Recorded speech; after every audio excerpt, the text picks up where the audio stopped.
I'm in New York.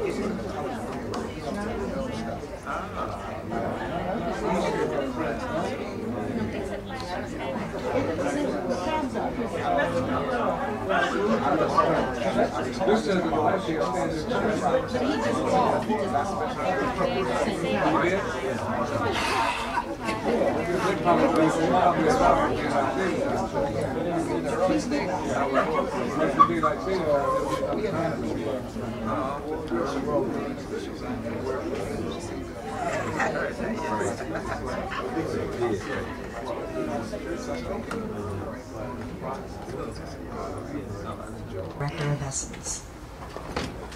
Jean-Pierre, a journalist and composer, music producer. I'm Mark Morial, president of the National Urban League. I live in New York, but I'm from New Orleans. All right. Eddie Delegard, delegate to Congress's district manager for St. Thomas St. John, Donna Christensen. Pastor Troy Parvell Smith and Democratic chaplain for the Party of Power here. Excuse me. Oh, Christine Fields from BET 90 News. I'm Adelaide Sanford, Vice Chancellor of the Board of Regents of the University of the State of New York. Jeffrey Burns, poet, writer, playwright, Haiti by way of New Orleans, by way of California, by way of New York. Safisha Matabuti with the Institute of Positive Education, Chicago, Illinois. Haki Michael, poet, Third World Press, Institute of Positive Education, Chicago State University. Benny Ivey, Center for Democratic Renewal, Atlanta, Georgia. Rusty Burns from California by way of New Orleans. Trinity Burns, Palm Desert, California. Cassandra Grant, educator, New York State Education Department, but also representing the Board for the Education of People of African Ancestry. Gene Emanuel, University of the Virgin Islands, professor of Caribbean. He has run decisively.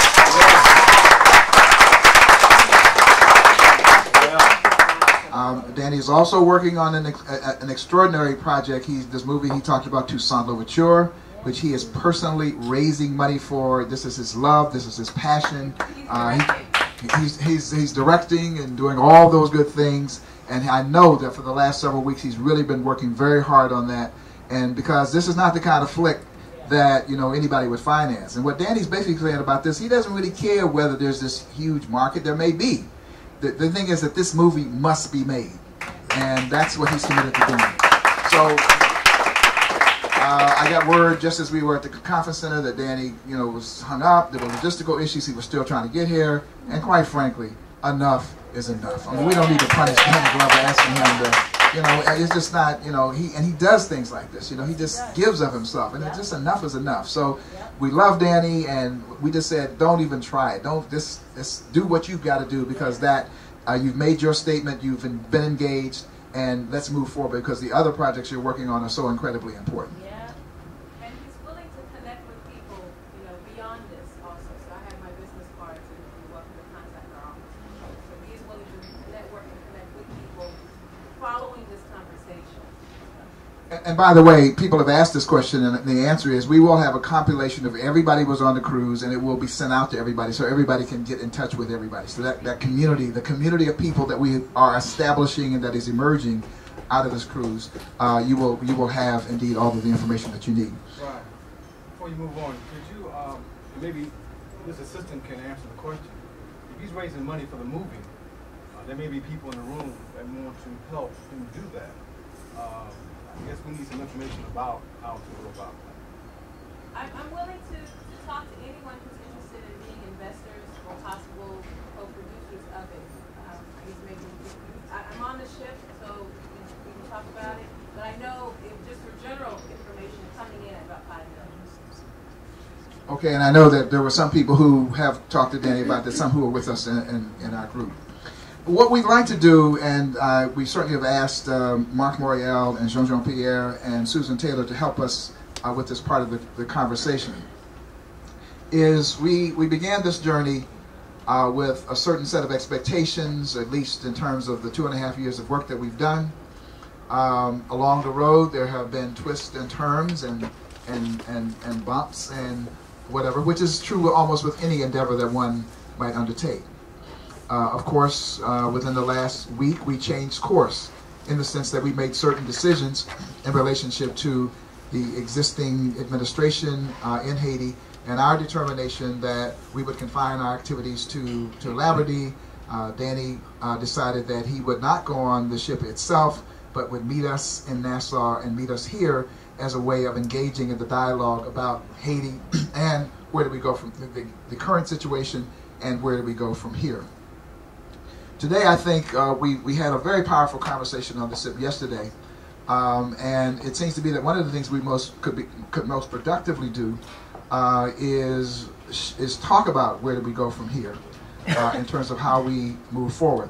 That's a part of the conversation that we certainly are going to have the very last day on the ship, on Friday, where we'll sort of consummate everything.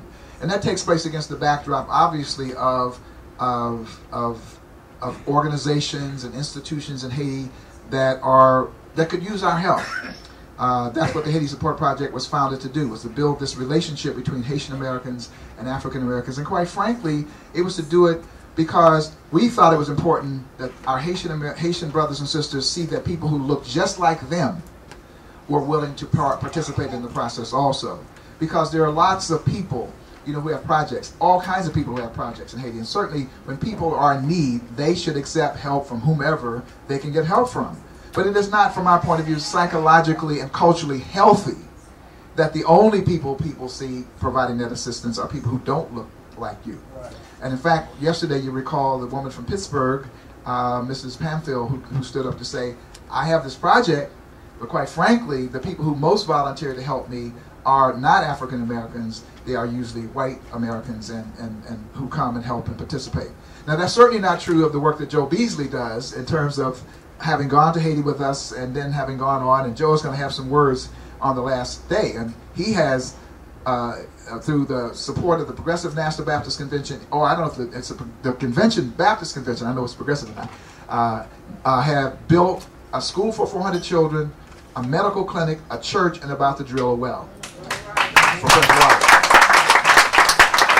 And that was done by black people, with black people, about 4 times a year. He takes, 20 or so doctors go and whatever. And so that is the model, so to speak, of what we are attempting to help get done. So one of the things that can be most helpful as we move forward is to be in a position to make sure that out of this cruising into history, there are things. We're going to issue a communique at the end in terms of the kinds of commitments that were made in terms of moving forward. So that's kind of the broad context for the conversation. And I'm going to ask both all of our persons who've joined me here to offer their ideas about it, and then we can open it up. I know Leonard Dunstan has some specific ideas about how we might organize ourselves on the ship on Friday in terms of groupings to do some things. Leonard, we certainly want to invite you to offer your opinions because you've talked to me about those things. And then we can just generally have people share their thoughts about how we move forward. And let me just say for our host from St. Thomas, from the Virgin Islands, if there are specific questions that you would ask of us about the mission, the purpose, the background, our dear brother from the university, whose name I'm blanking on now, but Dr. Emmanuel, if there are questions or any of our hosts have about what we're doing, why we're doing, we are perfectly willing and eager to answer any questions that you might have. So I'm now going to turn it to, I think first Jean-Pierre.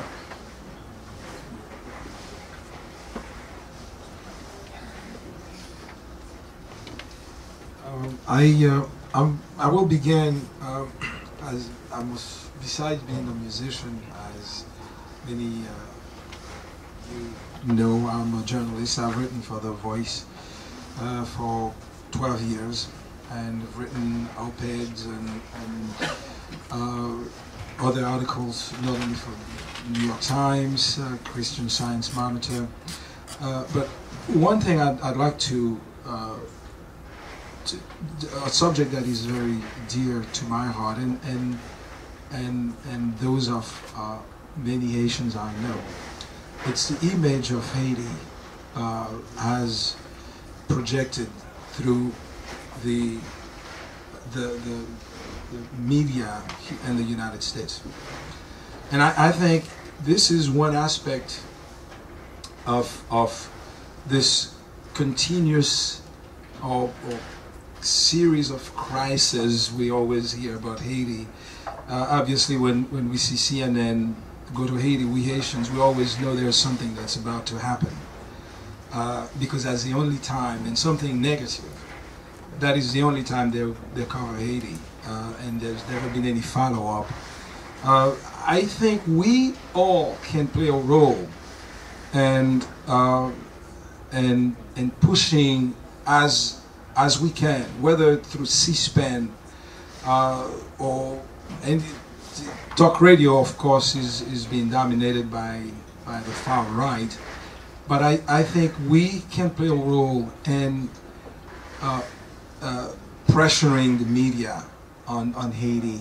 We have, as you know, and your presence here on Cruising into History implies that you care about Haiti. But Haiti has more faces than those that have been projected through the main media. The violence, the so-called violence that's always associated with Haiti is a myth. Of course, there's violence not only in Haiti, but it's everywhere in the world. But can you imagine this? 8 million inhabitants. I think Haiti is more, but officially will accept the UN figure. 8 million people. New York City, the 5 boroughs, 8 million. So it's the same number. In New York, you have 75,000 police officers, well, not police officers, but law enforcement agents. In Haiti, you have 3,000. 8 million, 75,000, and 3,000.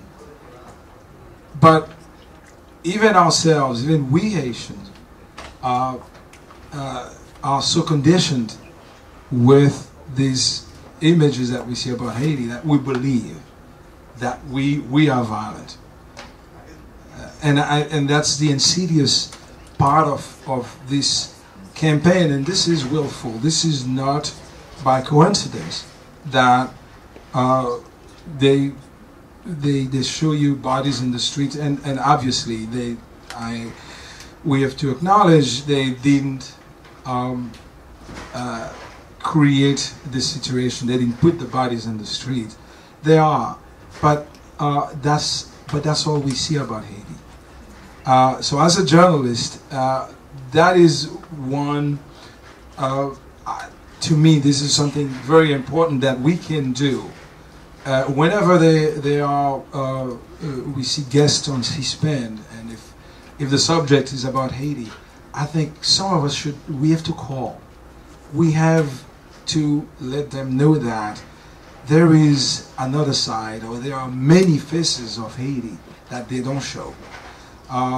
And I believe that through our letters to editors, when we see stories in the New York Times, if you make do a search from Nexus, you'll see stories on Haiti, and you can count that 90% it's always about the strifes. It's always about the political problems, and indeed we do agree that we Haitians, in fact I was talking to Jean-Claude Martino yesterday, we did agree that one of our, it's just a dream to put all the politicians in the stadium and bury them, because they really, and this is a class, the ruling class and the politicians in Haiti, as Frederick Douglass would say, they are the enemies of the state, not the common people. And I know it's I'm generalizing. We can find few exceptions, but it's this past. I discovered my country this past February. I was in Haiti to assist my father, who was going to have an eye operation. I went on February the 15th, and quickly I realized that it was going to be very difficult for Aristide to stay on, simply because the pressure was so great. And we know France and the U.S. had assiduously worked to create the situation that we see today. But it's the chasm that separates those who've been running and ruining Haiti since 1804, and the people, the masses. The chasm is so large. I don't know how many generations it's going to take to bridge that gap, but we cannot despair. We must work toward doing it, because the people of Haiti, I was talking to Boulot, maybe we'll have, now we have not a true idea on the way the people are feeling in Haiti. For the simple reason, the media in Haiti are controlled by the opposite, now those are who are usurped power, the de facto, the oligarchy, the de facto government. People who've been financed by institutions such as the RII, which is the International Republican Institute. These are people who have exported to Haiti the Rush Limbaugh brand of radio, and that's what you hear in Haiti on a 24-hour basis. The people who are, in fact, at one point when I was there, they were just right after the forced departure of Aristide. They were mentioning names of people who were supposed to be eliminated, and on the radio, and they had no problem. It's the same thing when we hear Rush Limbaugh saying about the Abu Ghraib scandal. These are people who are venting this spleen. It was like the frat party. We should understand that those are soldiers who were frustrated this is the same brain we're seeing in Haiti, and that bothers me, because radio, which is the optimal medium in Haiti, was always used in the past, especially before the death of Jean-Dominique, who was, as many of you know, was gone down on April the 3rd, 2000. This is the guy who brought, in a country where 100% of the people speak Creole. On the radio, you could not speak Creole on the radio.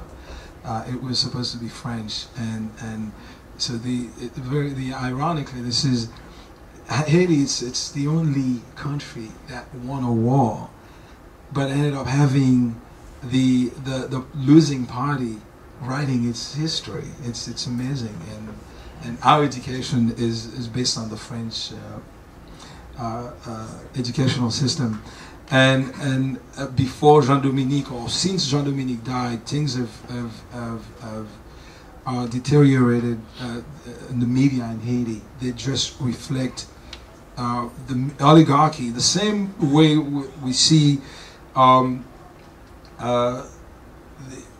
Reagan started to dismantle the FCC by deregulating it, and now you see major corporation owning 50 radio stations.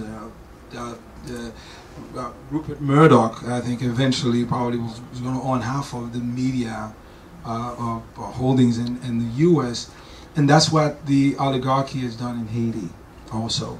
So that the media here, back in the U.S. and also in Haiti, they're working on hand in hand to project this terrible image about Haiti.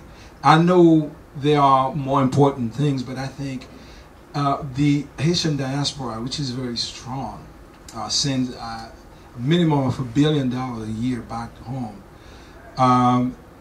When they only see those negative images about Haiti, they're afraid to visit. They don't visit, and in return, that affect those who need that help in Haiti. So the images, perhaps we might say, well, this is just a symbol, this is just symbolic. To me, it's very, very important for someone who has worked in media for years. I know how powerful that is. So that's what I would urge you to do. Participate, even if you could make one phone call, send a letter to the editor, an op-ed, anything you can do once in a while, but do it because it is that important.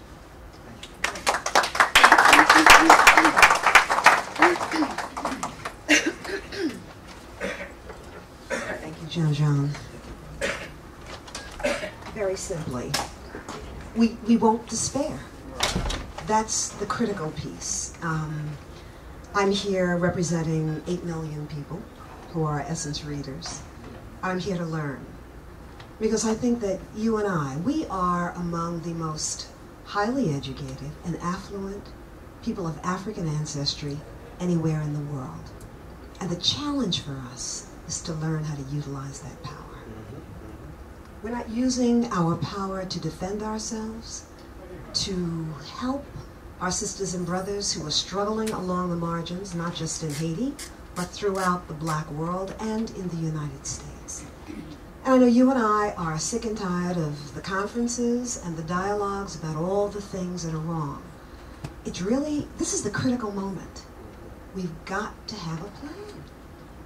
And what we've been talking about is before we get off this ship, we're going to have at least one project in mind that all of us, and Ron, thank you, and bless you and Mary for, organizing us in a way that you have, and for putting in place a mechanism, blessings to email, that will keep us all together. What we need is gut commitment. We have to be passionate, because we've sent a message to all of the institutions throughout, certainly the United States, and throughout the world, that you can treat Black people any way you want. Even Black people can mistreat Black people. I'm inspired by the Reverend Wilson, to know what you all are doing in your Washington, D.C. ministry. And we're going to visit this a little more deeply during the Women's Forum. But we know who supports all of our churches and our temples. It's women. That's right. And any one of those edifices that is closed after school, while our children are running roughshod through the streets, and the church and temple basements are empty, while our elders are warehoused, afraid to come out of their apartments and their homes. This says a whole host about us sitting in the sanctuary, praising Allah, praising God. We can do that at home. We don't need to go to the church, or to a temple, or to a synagogue, or to a mosque to praise God. We praise God by how we care for one another. And so what I'm looking for is really, I'm going to interview Aristide. This is what's come to me on this cruise that Charlene Hunter-Gault is right there in Johannesburg. We will have Charlene sit down and speak, and I'm going to speak to our editor-in-chief as soon as I get back, to Aristide. We need to go to Haiti. We need to hear from the people. We want to hear from the people who seized power. Somebody has to ask, what is your plan? What are you doing and why? We need to speak to our own government officials about what it is they're doing. And the thing that I'm praying for all of us is that we will hold the reins on our own lives in our hands and understand our own personal power. Because when you understand that you have enormous say-so in your life and that you really can live the life of your own choosing, then you're not afraid to link arms and aims with other people and say, you know what, this over here we're not tolerating. And we know we can make a difference, and this is what we can't forget. But we have to carve out that time. We can't do everything. Pick 1 or 2 projects and commit to it. So before we get off the ship, and this is something that I'm absolutely committed to doing and to working with Ron to move forward, 1 project, and many people who I've spoken to feel that it should be around education. And the Marabutis already have a project that they're looking at, and maybe it'll be that, So what we need is the commitment that when we get back, Haiti is not going to become a distant memory as the days pass. That our people, and somebody said it yesterday, it's just by chance that some of you all were born in North Carolina, that some of you all were born in Georgia, others of us were born, maybe up east. My family, as I said, from the Caribbean.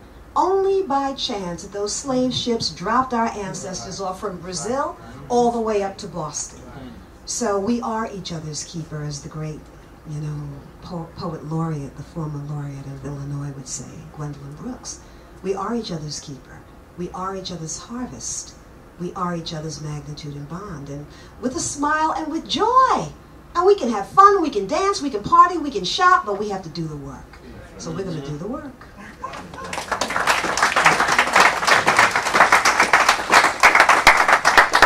Thank you. I don't know what I can add to all this this power and all of this thought, but I just want to once again thank Ron, and I'll do it every time I have an opportunity to speak, and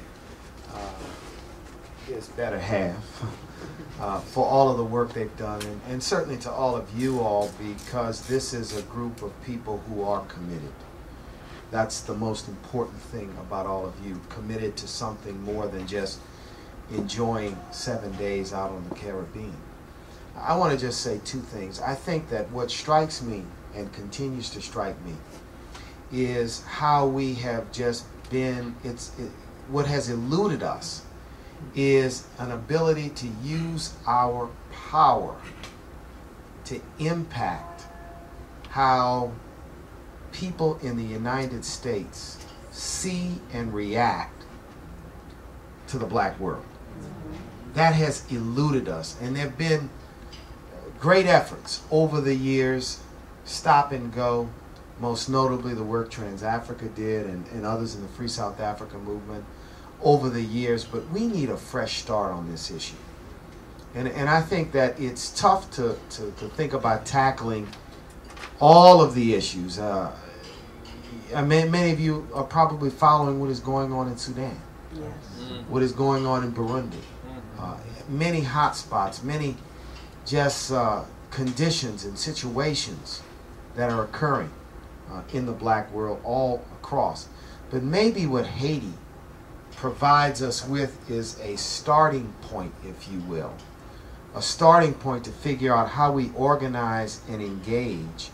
First, for us to learn all of the facts, all of the circumstances, the truth about the situation in Haiti. And then also for us to be involved in discussions, for those of us who are African Americans, with our own government, with the media and others who construct and convey the images. This is an organizing challenge, but it is a very important. I think if we do not depart after Friday with concrete steps in two areas. One, how we are going to work to impact public policy towards Haiti in particular, the Caribbean and the black world in an organized, structured, systematic way. We have people who know more, have more, and are committed.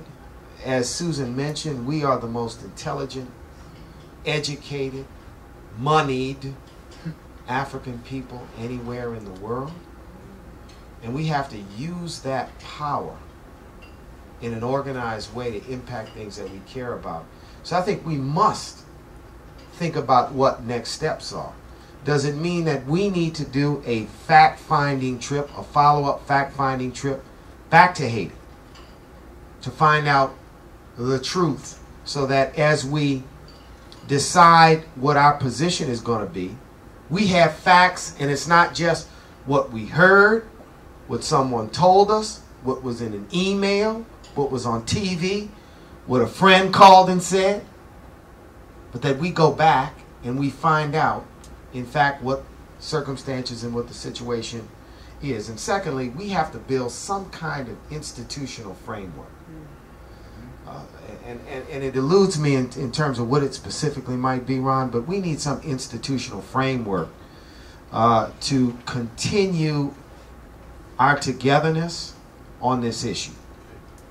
And I think if we can leave the ship on Friday with that, number one, and then number two, as Susan mentioned, which I affirm and reaffirm, without getting caught up in the paralysis of analysis and a long set of deliberations decide what project, ideally a single one or maybe two, we're going to commit some time, some energy, and some money to make a difference in Haiti. In our conversations yesterday, I think we learned that we could have a great impact on the education of children in Haiti where they don't have school supplies, basic needs that are abundant and easy. And I think we've got to do that. So those are two things I hope we are able to do. And the final thing, I've been inspired, like so many of us, we interface with so many people and groups of people, but what's inspired me is the commitment and the seriousness with which this delegation brings to this issue. People who've been there time and time again on issues, so many of you throughout your lives who continue. Don't get weary, don't get tired, find a way to keep on fighting, and that's an inspiration to me. Thank you.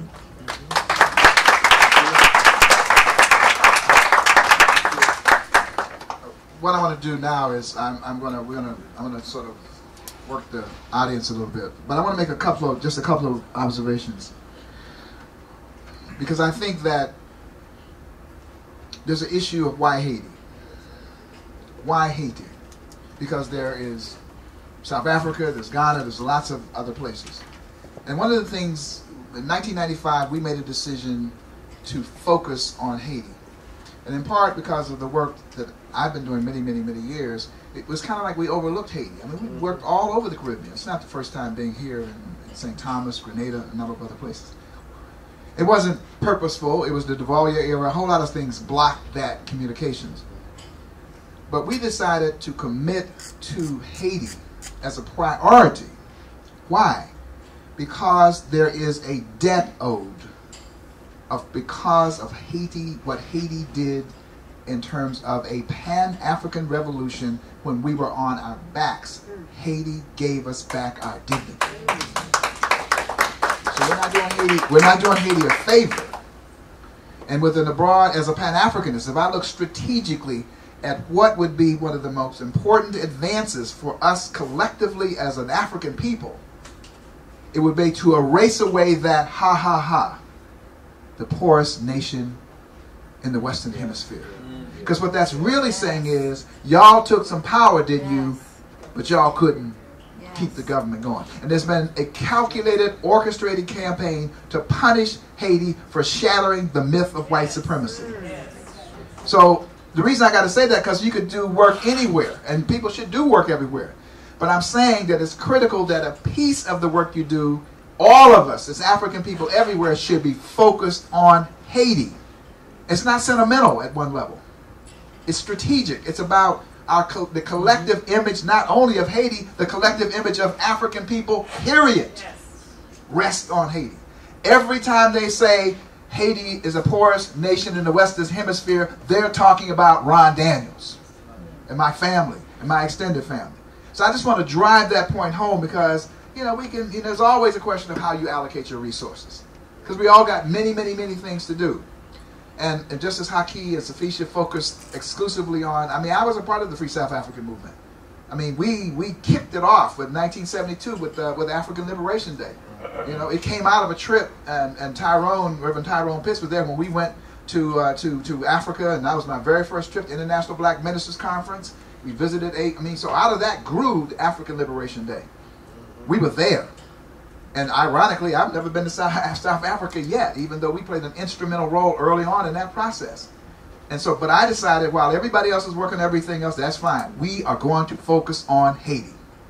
That you can all count on us, all the African American organizations, whatever, can know that there's at least one organization in the African American community that we have taken on that assignment to focus on Haiti, really on your collective behalf. And we have to broaden it and find ways that make sure that everybody's in it in some kind of way, so it's not sort of narrow and all that kind of stuff, and we're committed to doing that. The other thing is, we're kind of ahead of it, because a part of and we'll talk about this last day, the whole work of building a constituency of Haiti, we do want to do a fact-finding delegation. We do want to take particularly both key leaders, opinion makers, and journalists. so that they can get a broad-ranging series of conversations on different sides, all sides, so forth. So people can see for themselves, learn for themselves, have their own reference base for themselves, so that when whatever happens in Haiti, people will be able to call different sources and get information and have a sense of that. Because right now, that's not the case in terms of so that's a very, very powerful, idea that we also want to play an instrumental role in. Now, what I'm going to do now is ask anyone who has a question or comment. I'm just going to pass through the audience. We're going to pass the mic around for a period of time for reactions, responses, or whatever. I see Rose Sanders back there, so I'm just going to have people just pass the mic down to her. Stand up, Rose. Thank you. Those comments were extremely powerful. There are two things I want to quickly say. Ron, you're right. Those of us who are in battles in different places, like when you go to South Africa, I mean, right now I'm trying to get students back build a center hanging out over there for those two. Then you go to Mali. That is a problem. And my thing is, there's got to be a way to reconcile it. I know you're right when you're focusing on Haiti. In Selma, where I'm from, right down the street from me, there's a place called Slave City where people don't have running water. And don't have electricity except a pump. So my thing is, I think we have to have two strategies. One is the strategy that deals with immediate needs. And that's the project, the single project that you're talking about. Something that's concrete that we go in right away and we do. And I think no matter how stressed we are, most of us from organizations where our funds are depleted. Okay. And like our radio station has been burnt down twice. So every time you try to educate people, you are met with this type of domestic terror. So I think that we have to come up with a plan that, what I call, end the miseducation of the Negro. And I think we got the short range ideas, the school and immediate needs, the single projects. But I think ultimately, if we're going to have an impact on the way this government, your government, perceives our people globally, that we have to organize and stop the miseducation about people because they don't know nothing about Haiti. Yeah. I had to go to South Africa and hear Mbeki talk about the details of Haiti myself. Yeah. Being isolated in Selma and not getting the direct news and the truth. So I'm saying we have to come up with a plan. Since this is the 50th year of the Brown decision, we kicked off, and that's why in introducing myself, I said the RISE campaign. We kicked off a campaign right in front of the Supreme Court to end the miseducation. Carter G. Woodson wrote about it, but we have never had a systematic plan. Going back to what you're saying about the national rites of passage, these programs in churches, we're going to have to teach our children on a systematic basis about their miseducation. That deals with Haiti, that deals with Africa, that deals with every aspect, Iraq, every aspect of our existence that has been totally mentally enslaved our people. And I think I would like to give people more information about that RISE campaign to end our miseducation. The last point I want to make, I think we have to work within our spheres of interest. Like right now, I'm working with 3 reparations legal teams. And that is the one that's dealing with Tulsa, that is in Koba, 3 different teams. Now, we just lost the case in Tulsa. As terrible as that was, we lost it. But the point is, it helps to educate people. People didn't even know what happened in Tulsa till we filed the case. You might lose the case on the facts, but you still get the word out. So I really believe, and I talked to Ron about this, that those of us who are lawyers, quite a few lawyers on this team, in this ship, that if you're a lawyer, one thing you could do is using the reparations lawsuit to let people know that this country was forced to pay reparations to the French. That's right. And the Americans collected it. Yes. Well, in bringing a reparations lawsuit, I'm not under no false hope expectations, but just bringing that lawsuit would help educate people about that fact, that here you take a people's country, and then when they win the revolution, you make them pay. And then our so-called government, I would like to get with a team of lawyers and go to the 3 reparations people that I work with to help work on a long-range plan to make sure that happens as a mechanism to educate. And my last comment, whatever we do, we can find ways to do whatever we're doing now to advance the cause of Haiti as we advance the things that we normally do. Yes. Good morning again, leaders. Let's make it tight. I say it, Ron know that I can go on for days about this issue of black people. And he's right, because I got something to say about it and got a plan. The first thing I'm going to do is never buy any more Levi jeans. And that's a plan. And I say that to you because it's important for you to understand the dynamics of economics and politics. And all of you all know that one reason of the recent events of happening in Haiti is because of the cheap labor issue in Haiti. Yeah. And all of you all know that two major corporations in America just built plants in Haiti. One of them is Liz Clark, what's her name? Claiborne. There you go. And the other one is Levi. I've been wearing Levi jeans all my life as a cowboy. Now I got to stop wearing them. That's a major, serious issue for me. But I'm going to do it because it's a serious issue. And that's part of the reason why this happened. I want you to think about that because that's the serious issue. The serious issue is that this world is about institutional building for everybody other than us. The whole process in America called integration that came out of Brown is the most detrifying thing that ever happened to America. The present form of integration has enslaved our minds much more than the process of slavery. We've got to free ourselves from mental enslavement all over the world. That's a key issue. My good friend this morning, and we discussed, asked me, why did you decide to be a psychiatrist when you really love doing other things? I said, because I want to understand why black people do what they do in supporting everybody except themselves.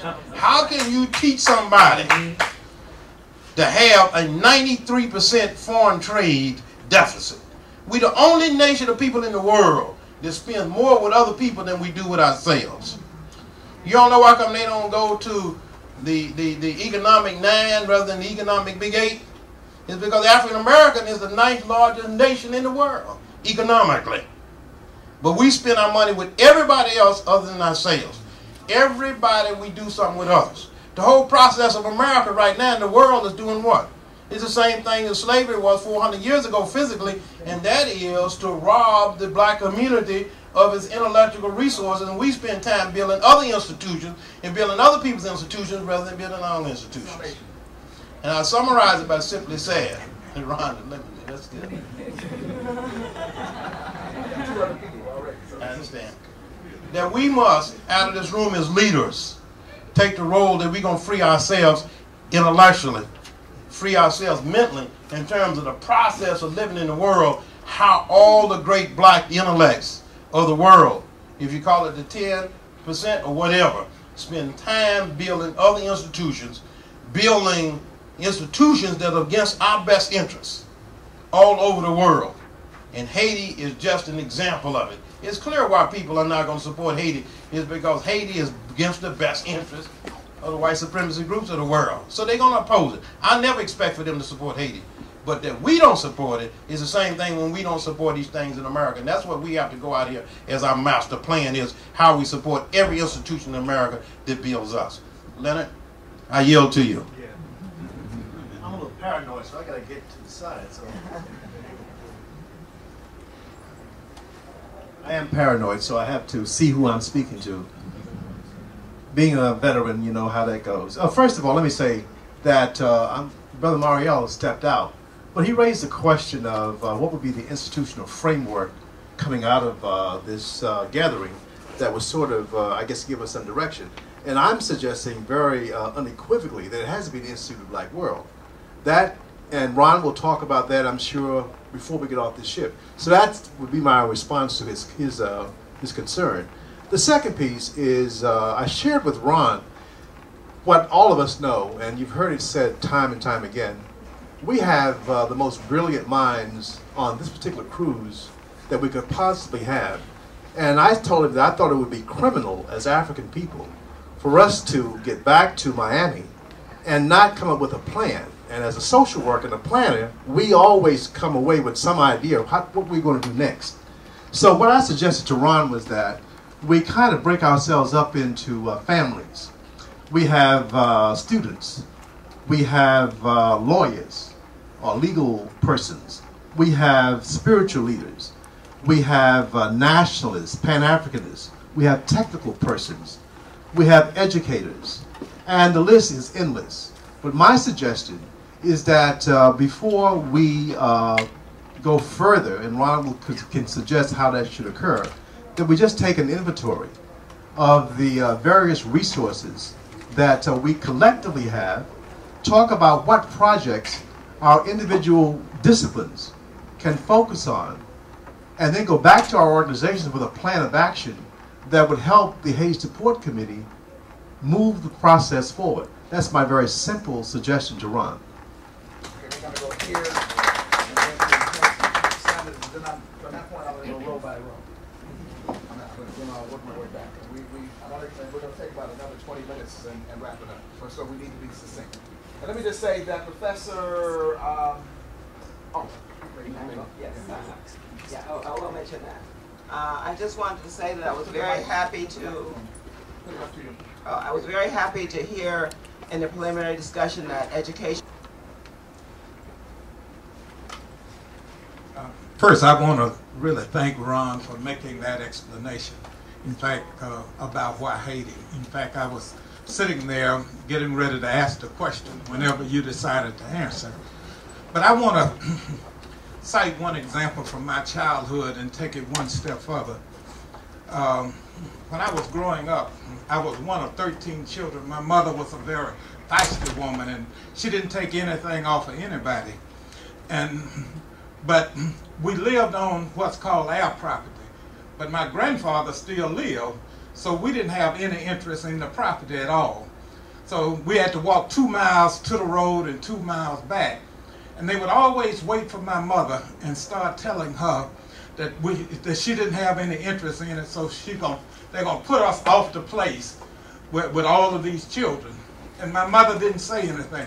That's the only time in my life I know that she wouldn't speak up and speak out, because she didn't want to end up being put off because all these children, she didn't have a place to go.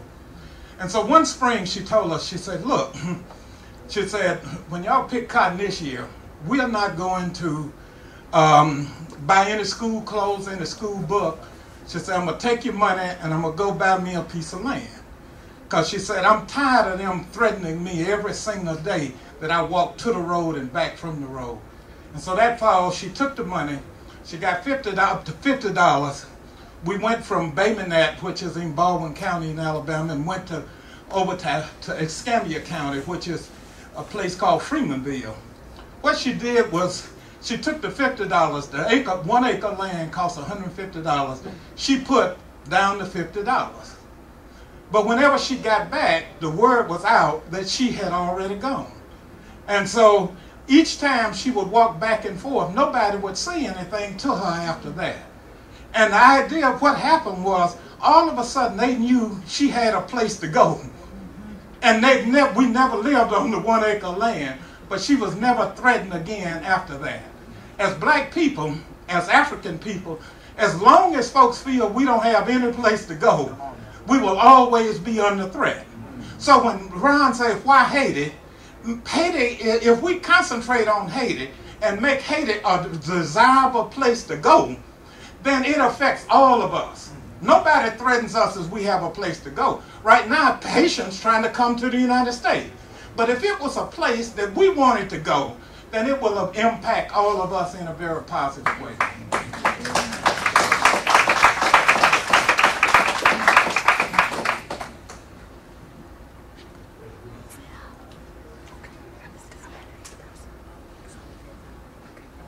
Good afternoon. I know I've heard a lot why Haiti. I am Haitian American. I was born in the U.S. and I was raised in Haiti. And I'm going to share with you why Haiti, because I was able to, first of all, I love the African American culture. God gave me a love for it. I didn't know why, but now I see why, because I see that I'm going to be working with my African American brothers and sisters. And I know a lot about your history, and I know a lot about your music. My thesis was on the origin of the Negro spiritual, and so on and so forth. And I know there's a lot of debate about that. I learned how we are connected through that because of Haitian music, the history of the origin of Haitian music, the history, the origin of African American music, so on and so forth. Just to say this, when I came into to the United States it was a culture shock for me because, you know, in Haiti things are very strict and, you know, and the school here is a little more relaxed. But when I got to college here, I had my first experience with racism. Now in Haiti, you know, you have your class racism, but we don't know this thing about I'm black and I'm lower than you because you're white. It just doesn't happen. So I came here and I had a professor who was basically failing most of the African American students. But not only that, I had an issue with them allowing me to graduate. I went to Westminster. We had, what, close to 15 blacks, 2 Haitians, okay? So they were telling me that I was not graduating on time, and I'm saying this because of my reaction. I went to that lady, I sat down, I looked at her, and I said, do you know where I come from? And she said, what? I said, do you know my history? You can't tell me I can't graduate. Learn about Toussaint, learn about Dessalines, then we'll talk. She looked at me like, are you for real? And you know I graduated because I went around that campus. I went to the newspaper. I was not going to stay one more year in that school. But my strength was from my history.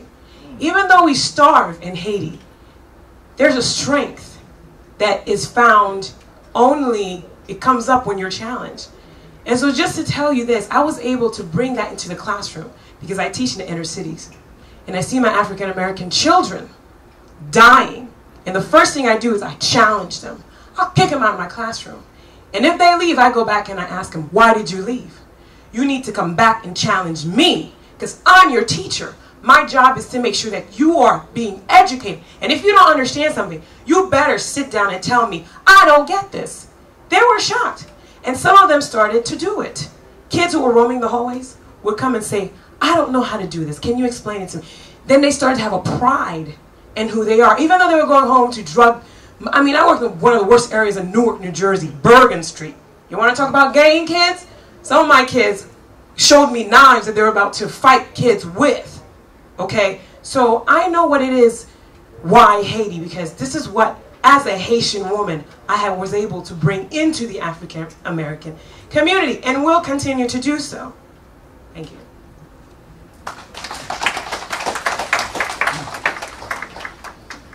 Joe Beasley will make other comments later, probably Friday. And I've been to Haiti, I suppose, 20 times. But I'm convinced that that we're tied together. We just recently started an organization we call African Ascension. And I believe that God has fixed it so that we're going to have to all rise together. We'll talk a little bit more about that hopefully Friday evening. I want to suggest I think we should coalesce around some of you all we're getting ready for the American election. We've always had, for the most part, enemies of Haiti as the ambassador to Haiti. We should change that. Okay? We should coalesce around that. And I think that Ron Daniel would make an excellent ambassador to Haiti. Once they do the background check, I would have a chance.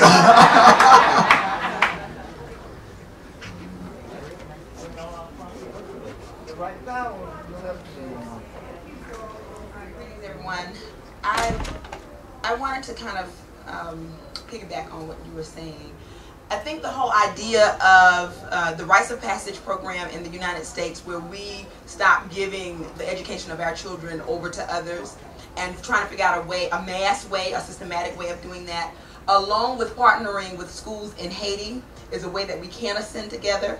I think it's really important that we try to bring different scholars together to help Haiti figure out how to change the educational system so that they do not have to depend on colonial education, because I think that is going to always be an issue, because it's an issue in the United States for us.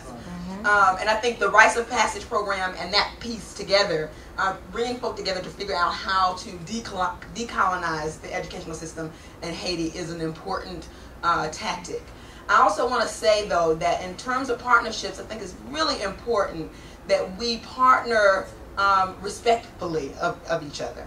I think American arrogance does infect the black community, and that we have to make sure that we don't take that arrogance into other places. I think it is true that black Americans have more resources and have more access to many things, but I think we have to be careful in terms of like saying that we're more intelligent than, or, you know, I just think we have to be really careful in terms of how we partner with our brothers and sisters, and that we respect the and value each other's cultures and each other's gifts and talents.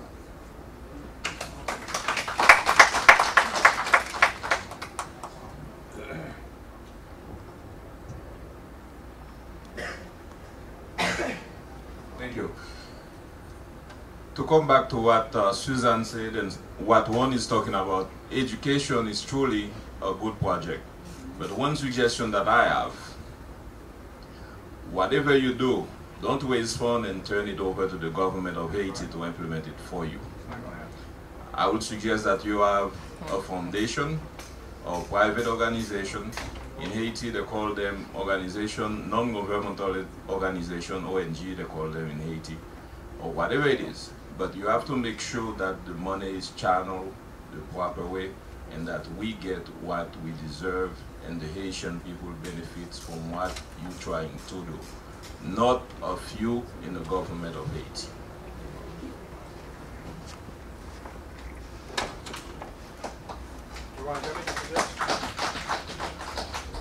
Okay, I'm gonna, because there's some food prepared for us outside, and we certainly don't want to hold our guests up there. I'm gonna let Haki make some observations, then I'll do a summation.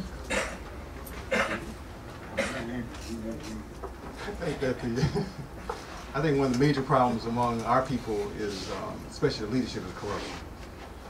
I don't mind saying that. I think the corruption of the leadership and the misuse of material funds and so forth, we got to deal with. That's right. Two, I think that we have an organization already in existence that we can, we can use, which is the Institute of the Black World. Ron brought the Institute of the Black World back into existence. We trust him. He's a man of character, integrity. I think we can begin to funnel resources through the Institute of the Black World, and at least for now. I mean, we can work that through. Finally, each year at Chicago State University, we put on a major writers conference, and we bring about 1,000 people from around the country, and we will do a session on Haiti this year. And you and Susan can get her time together, come in just for a day. Just not even a day. We can even put it in the afternoon. You can fly in the morning, get out in the afternoon. We'll work it out that way. I think that the major point is here we have activists among us, men and women who've been in struggle for years and years and years. And we're serious about this as a first love. Nobody needs to talk to me about this anymore. I think the key point is that, as everybody stated, we just act. And we hold each other accountable. We hold each other accountable. And the sister's right. It is not a question of intelligence. We're all intelligent. The problem is, how do we frame the question? How do we approach people? How do we understand essentially that some people have been in positions by accident of history to be able to magnify their intelligence, you see. And some people have not been able to, for any number of reasons. But one of the major reasons we know is because of white supremacy, white nationalism. One of the reasons we need to be in Haiti, because the same bad boys that raped us from a continent and dropped us around the world are the same ones who's doing it now in Haiti as well as to us every day in the United States. You see what I'm saying? These are the same aliens that we got to deal with on a day-to-day basis. And we can't forget that. All right? And, well, that's it. Okay, well, let me just say a couple of things and sort of wrapping up, because we want to go out and share in the hospitality. And let us thank Eddie Delegard and Congresswoman Donna Christensen for such great, they put this together in literally days. Congresswoman has been very, very busy. She had planned to get it done and whatever, but literally they went and worked above and beyond the call of duty to make sure that we would be well hosted and received. So let's give them another big round of applause for their commitment.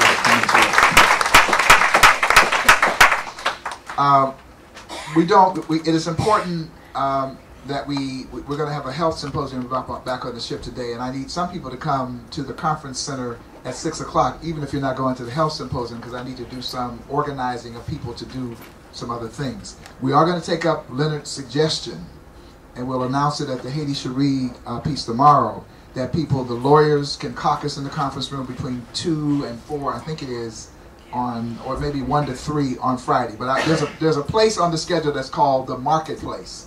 We just left it there because we can't sell things, but we left that. And the Lord must have been talking to us to leave that space open. So that space is open. Safisha Matabuti has been kind enough already. She's designing a resource sheet that everybody can sign and say, this is what I bring, or here's what I can do, and everybody has something to offer. We are the leaders we've been looking for. I don't believe this whole notion that there's some people up here who got everything to offer and others don't. I believe everybody can bring something to the table. We just need to bring it out. That is what Reverend Willie Wilson said, the education is to what? Pull it out. And so that's one of our charges, but as a people, is to have everybody understand that they bring something to the table. And once we do that, there'll be no big eyes and little me's and all this kind of stuff. So that resource guide will be prepared. We'll be able to have a period of time where people can caucus, the religious leaders can caucus, the educators can caucus, the lawyers can caucus, and we'll figure out whatever groupings they are to talk about ways and means to plug in. There are certain suggestions that I'm going to lay on the table, and I've already sort of done that in terms of saying to people, and people from Haiti can correct me if I'm wrong, but my sense is that in Haiti, education and healthcare are two very, very, very critical issues. The health one is not such a huge problem for us because of the Oklahoma Healthcare Project and because of Joe Beasley and his connections with people who have pharmaceutical equipment and Wayne's connection with people who have medical supplies. That's not one we need you to ask to help with so much, except to do a sense of assessment and analysis of how we can do it in an impactful way. We can get the supplies to people. We need to put together accountability structures and things like that to make sure it gets to the people who need it, which is an issue, which is always an issue when you have depths of poverty. I mean, that's just an issue. But in Haiti, the municipal schools, or what we would call here the public schools, are the poorest of the poor of the schools. There are many private schools that are supported in various other ways, and it's almost like the people who can go to those schools, have a better opportunity than those who have no opportunity to go to a school where there may be some fee or whatever. So I'm suggesting that we find a way of supporting sort of city by city, beginning in the Cape Haitian region, because that's where we were going and that's where some expectations were raised, and it would be good to do something concrete there. And we're going to be met by a group of school children from the Cape Haitian region when we come to Labadee, that we focus there, and not immediately, but to take a team of people to do an assessment. So it's not just the supplies, and I'm feeding back this is not me, this is not my intelligence company, this is what's already been fed to me. A sense of assessing not only the school supplies, the teaching needs, the training needs, curricular needs, need for perhaps exchange programs, all those kind of things. So it's not just a simple, making school supplies, but a whole comprehensive effort. And it could be that next the Go Naive schools are taken. And then we in New York, since we the Big Apple and got 8 million people, then maybe we can take Port-au-Prince and do all the municipal schools there. But it would be a systematic step-by-step process. Because if we could help elevate through our connection the quality of education and uplift that for the students who go to those public schools, those municipal schools, we will have made a significant qualitative commitment, a qualitative contribution to moving Haiti forward. And there are other ideas that are floating around. The fact-finding mission is a part of it. There are some business people who are going to be joining us on the ship. Mark is going to host a symposium around that. And we want Brother Dale to be a part of those discussions that Haki has introduced us to. So there'll be plenty of things that we can connect in on, but as what's being said is we're going to look at one immediate priority focus. There'll be other things, but there'll be an immediate priority focus that we can also gather around as we move forward. So I think we're in a good direction. I think we're moving very, very positively, and we just have to keep moving ahead along this path. So we want to conclude this session, and I know that if people want to go back to the hotel, there'll be a shuttle. Look at, dissect, and making maximum use of the screening efforts to detect these things and to put them in place. Prevention, of course, should always be our major focus. Prevention. Deal with our stress. This is one of the things I promised myself on this trip. This is the beginning of me dealing with me. I have not been dealing with me for quite a while, so I'm falling out of health. Amen. I'm falling out of health. Now, what good is that? What a contradiction. I admit it. I'm standing out, I confess.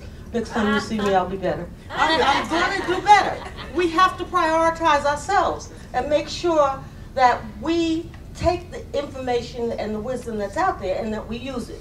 So stress reduction, get a handle on that. Yoga, meditation, prayer, spending time with yourself. Today we went out to Sister Renee, she's sitting back there, Renee Washington. We went to Megan's Bay. And I got in that water and I like communed with the Great Spirit and with Yama Yama. And I could just float and I could feel the tension going out of my body. So you have to incorporate that in your lifestyle. That is life-saving.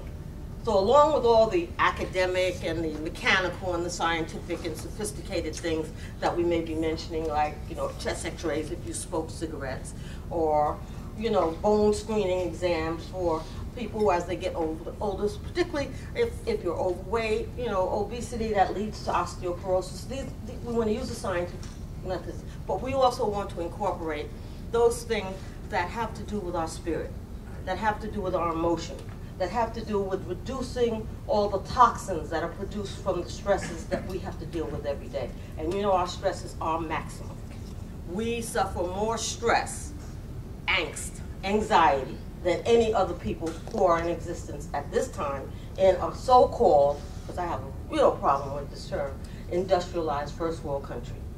We are the victims of all that garbage that goes into, or comes out of, I should say, racism, classism, any kinds of oppression that there is. And it translates into many spheres in our life. And one of those spheres that's most deadly for us is our health. So those areas where we're vulnerable, personally the areas where you're vulnerable. So the first thing I think that we need to address is our suspicion of Western medicine and the healthcare system. Now this is a big problem because these are the people who brought blankets to the Native Americans here. It's laden with measles. These are the same people who spread knowingly, this is not a mistake, smallpox, and wiped out more people than any of their killing with guns has ever done on this continent. These are the people who have terrorized us psychologically and emotionally and spiritually, maimed us, raped us, sold our children away. This is the same establishment that had the Tuskegee experiment. Yeah. That from 1932 to 1972, and it was a Caucasian who blew the whistle on them, and there were black people going through that system. So we have a healthy reason for having a suspicion. Birth control pills used for the first time on Puerto Rican women. We have to have a healthy suspicion. It's justified. But we can't let that suspicion stop us from making use of what is also going to be of benefit for us. So that's a conundrum. That's a problem that we have. It's one that we have to look at and solve. We certainly need more people in the healthcare system at every level, from administrator to doctors to nurses to social workers to people just cleaning the hospitals. We need people there, and we need people who look like us. We need people who understand us, because the next problem that I want to point out to you is that we are being stymied by the cultural barriers. There are cultural barriers. People are trying to administer to us, to our health, to our well-being, trying to communicate with us and touch us, because really, as a healer, which is what all nurses, doctors, social workers should be looking at themselves as, you have to touch the person. You have to communicate with the person.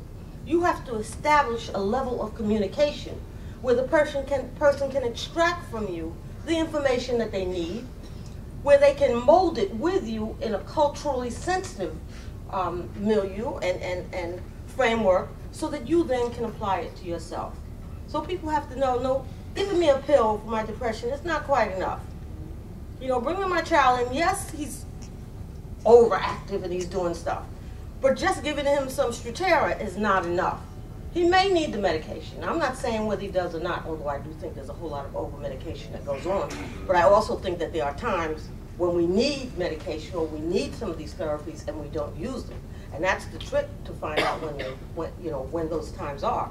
So the first one then is suspicion and what we're going to do with it and how we resolve that. And the second one is getting enough of our people into those positions so that we have those who are culturally sensitive. And failing that, at least educate those who are coming to deal with us about who we are, not so they don't come, you know, thinking we are what they saw on the TV or whatever propaganda is out around us. I'm in a hospital where we have many, many foreign medical grads. I received a fellowship from the American Psychiatric Association last year. And it was a little healthy amount of money that went to the hospital. And it was for cultural education of the psychiatrists being trained at Harlem Hospital. Because there are very few African Americans there. Now you can imagine of all the different fields. Somebody that you want to understand your culture, drain. It's a brain power drain. They come, but you know what I'm talking about, wherever we are when we're here. They come there and get educated, and not enough people go back home. You can't do a brain drain on the people and then think that the people you left behind are going to be all right. Somebody's got to go back home and deal with it. You can come back and forth. I know one brother I work with that trained with me. He's a plastic surgeon. He spends a week in New York in the emergency room, and he spends a week in Trinidad. He goes back and forth all the time. So you want to make the run, make the run. But you have to have an obligation to whatever that individual community is that nurtured you. The Harlem community nurtured my family. They nurtured my great-grandfather. They nurtured my grandfather. They nurtured my mother and father, and they nurtured me. Even though I grew up in Queens. I like to say Harlem. But they were all in Harlem. My mother and father are the only ones that moved out to Queens. My grandfather was the first black assemblyman in Harlem, and he had a school on Lenox Avenue for the New York Academy of Business. I can't leave. I couldn't even stay in Queens. I had to go back to Harlem because that's where the roots are for my family. That is the community that nurtured my family and made the strengths stronger and helped us to handle the weaknesses. So those are the three things I think that we need to deal with. We need to deal with how we're going to deal with the suspicion, because we need to have research. You can't have new medicines being developed often by black people. You all don't know. Black people are doing a lot of this stuff. Latino people are in the research halls, not in the numbers that we want, and certainly not out front.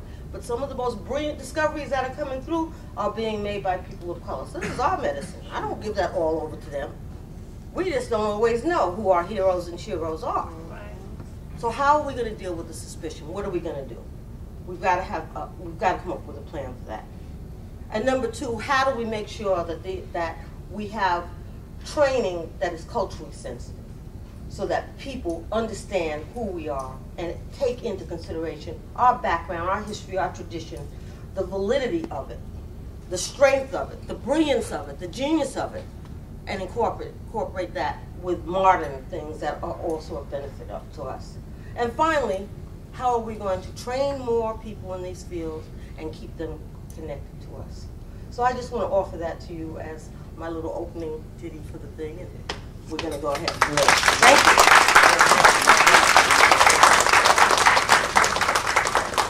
Very good. Thank you so much. Okay, our next speaker will be Barbara Major from the New Orleans St. Thomas Health Services. Good evening. My name is Barbara Major, as my sister said, and I always have to tell people, Gilbert said, you don't have to tell people, I'm not a health expert, but I'm real proud of that. I'm a community organizer. I run a health clinic, and people say, in fact, a good friend of mine who I hadn't seen in a long time here, Gwen Patton, say, hi Barbara, last time I saw you, you working in housing. How you get in health? One is being a good community organizer, you understand the intersectionalities of oppressions. So wherever you are, you know that's what you're supposed to do, is organize. I'm going to tell a story about a community, and as Dr. Justice laid out stuff, a response to that. See, because what we've come to understand in our community, and we don't say everybody else got to go there, but we say that racism is our #1 health issue. And to resist racism is what is the beginning of making us healthy. Now, how do you do that? One is that you begin to develop your own institutions, but one of the things that had concerned us is that those of us who develop organizations in the community forgot what we were developing them for. And so we are caught up in delivering services, and no longer are we pushing for social change. We spend a whole lot, and in fact, we equate social change with social services. Say, no, that's not what it's about. So the community said we need a health clinic, but we want it different. And when I was asked to be the director of the health clinic, the first thing I said was, I am not qualified to direct a health clinic. And so the board of directors at that time said, well, think about it. And I thought about it, and I said, wait a minute, I am supposed to be the director of this health clinic. They said, why? I said, I am most qualified. They said, well, how'd you decide that? I said, I've been black, poor, and uninsured all of my life. Who is more qualified to be the director of a community-based health clinic? And I was asked to come on as director of this health clinic because of the work that I have been doing around institutional systemic racism, and to really see if in fact we could create an anti-racist institution for healthcare, which also meant that we would not only create a community-based organization, but we had to engage that healthcare system, because we believe that we are asking a healthcare system to do what it was not created or equipped to do, and that is to serve our people, and to serve our people in the most humane way. But we need a healthcare system. So what is a process for changing the healthcare system? It is not enough that we have a clinic. We have a full service health clinic. We have 14,000 patients, 85% of which do not have insurance. So that means that we have to raise that money, and we've been very, very fortunate. But see, we raise the money not just because we good, but because we organize. And we organize, politicians and folk who make decisions understand that we bring some power to bear. We're not just a bunch of sick people. We are people who may have some health issues, but are people who understand that we have to resist that. Because I've actually believed that my people were healthiest when we were really in the street resisting that which oppressed us. Mentally, we were healthier. I see us sicker now than we've ever been in a lot of ways. I am in a place where I can see the best and the worst of who we are. And quite frankly, I see more of the best of who we are. Folk can say a whole lot of things about young African-American men or whatever. I see these young brothers coming to my clinic all the time with their babies, and the sisters that have those babies with them. That doesn't mean that we don't have some problems or some issues, but we have some really good stuff. Learning how to take that good stuff and build on it, we have not done. The other things that, one of the things that Barr said is to help create folk to be in that healthcare system who understand what we do. And so we said that, you know, we deal with the issue of culture and multiculturalism, but we don't believe that you can even deal with multiculturalism until you deal with racism, because we see some racist multicultural training going on around this country. So until we understand what racism is, how it works and what it does, and in fact what it has done to us, and how we begin to respond and react to each other, then we can't do the work in our community that we're supposed to do. So we also work in several universities. We are doing training with the family medicine family medicine residency at the University of Albuquerque. I teach a class at Louisiana State University. I'm a teaching clinic as well. So I have residents from LSU. I have social workers from SUNO. I have a partnership with Xavier University. They pay my pharmacists. I train their PharmD students. The other thing is you cannot volunteer or work in our clinic unless you go through a workshop, not only to hear what we say racism is, but accept that analysis. And when we say, you only gotta accept it, but you don't work here. My folk got enough issues instead of bringing some confused folk up in there, even to volunteer. I mean, people want to volunteer, it's good, but you know, for me, I am suspicious of healthcare. You're absolutely right. And I don't take care of myself real well either. I do the best I can. I'm just lucky born with some good genes and look damn good for my age.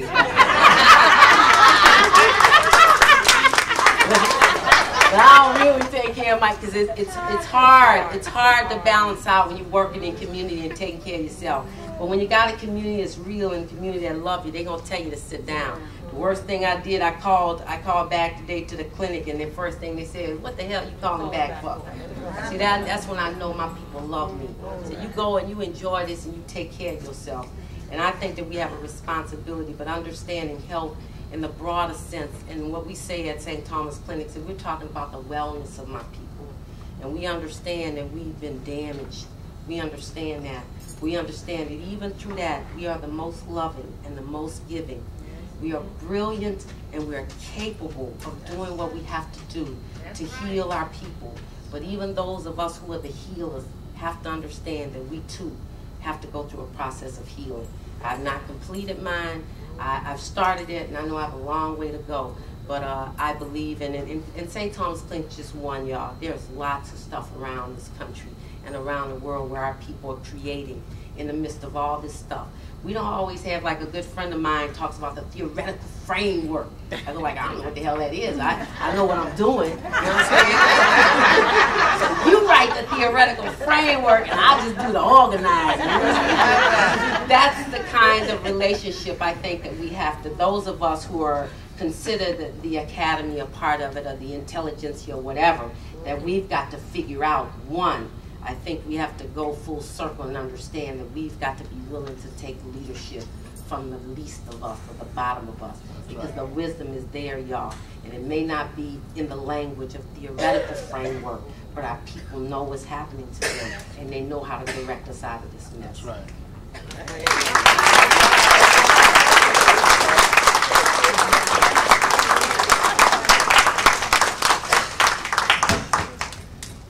All right, Dr. Gilbert Parkinson. Okay. You need something?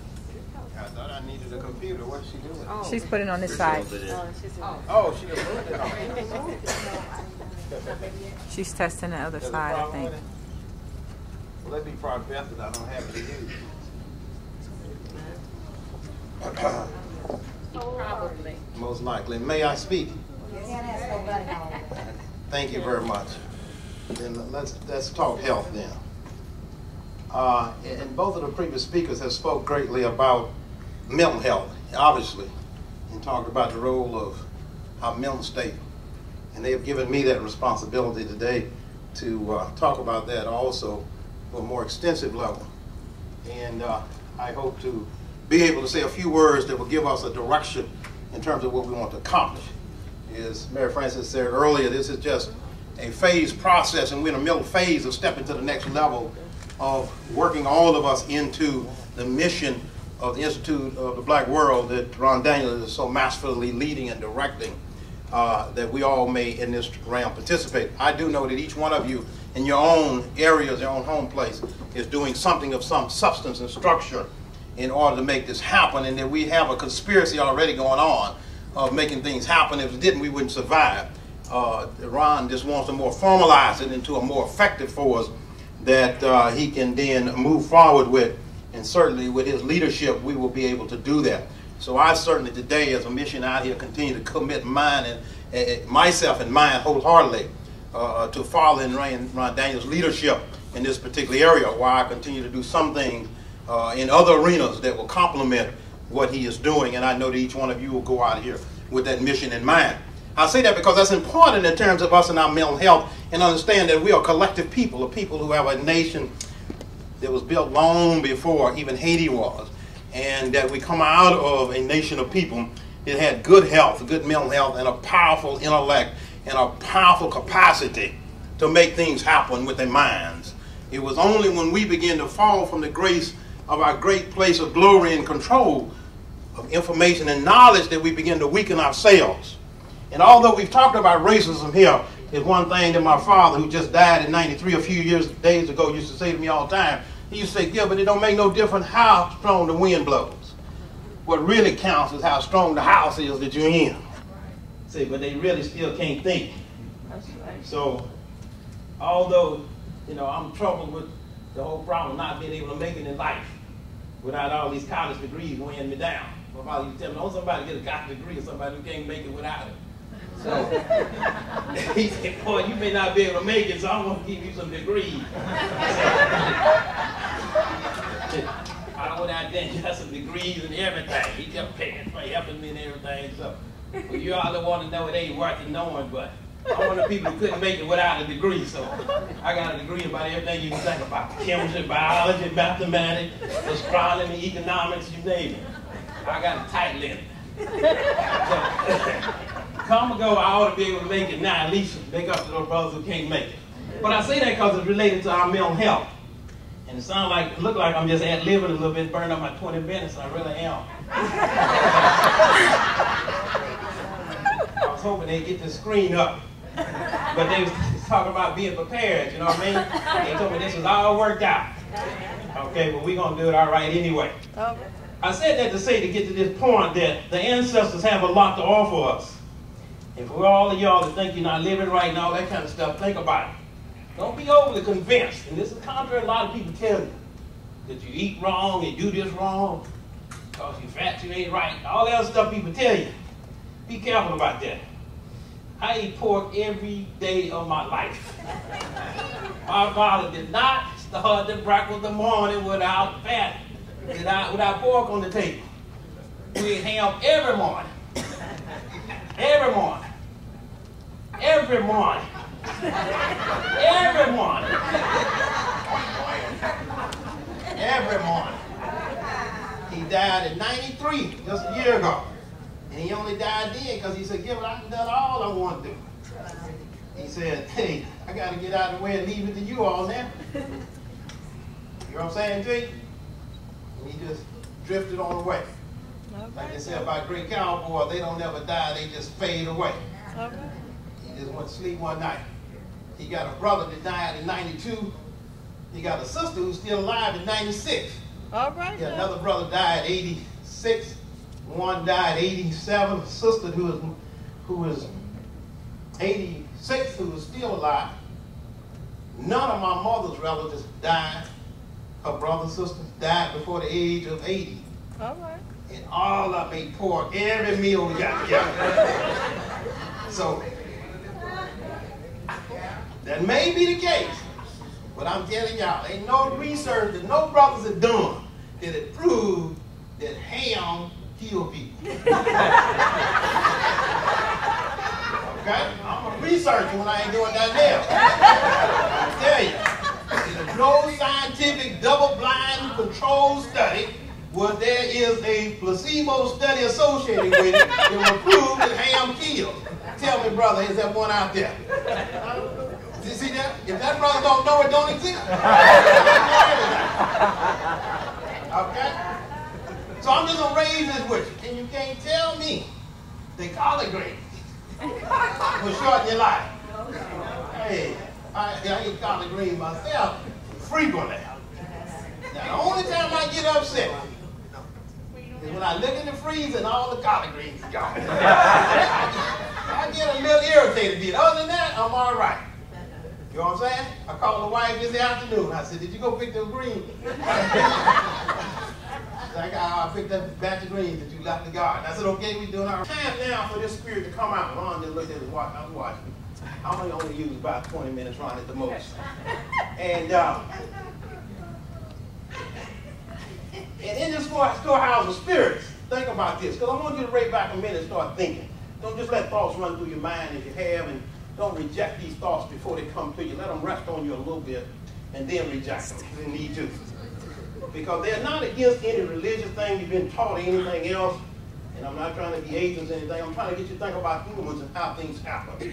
The great maker reaches into the storehouse of spirits and selects a spirit for which that spirit is then blend with a physical piece that then, which is why we're so important and why we must do what we do as a people. Of that, the physical egg and sperm that comes together from a male and a female then creates that entity called an embryo. And why is that so important? Because now we have a physical and a spiritual combined that is now producing a person, and it is the emotional state of both the mother and the father that is extremely crucial in terms of what the state of that sperm or egg will be at the time of conception when it unites with the spiritual piece. It's extremely important to understand that. It's the emotional state of the male and the female at the time that they sperm will highly affect the sperm. A lot of stuff that you hear talking about embryo chemistry changes in the moon and etc. has a lot to do with the emotional state of the male or female at the time of conception. Please, sir. The condition under which conception occurs is highly important, which leads us to talk a lot about he shoulda, he should not have. I sing one of the famous San Juan fishing derby.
Welby, this is Monica. He's here, Monica. I'm in the front. I took his post. Okay, thank you.